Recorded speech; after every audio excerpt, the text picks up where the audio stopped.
Hi everyone and welcome. In this video, I'm going to walk you through how to fix your watch history is off on YouTube.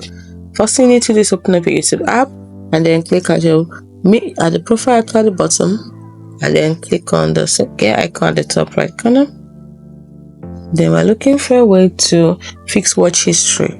So you go to watch history by clicking on your data in YouTube.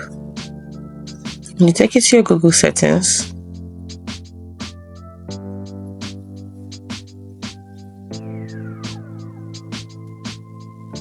Now from here, scroll down. You can see watch history.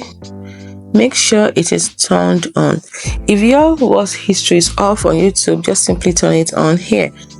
When you get here will be off here, and here will be turned on. You simply tap on it to turn it on. It's as simple as that. Just tap on this to turn it on. Hope you found this video helpful. If you did, do not forget to like and subscribe to the channel for more. Thanks for watching.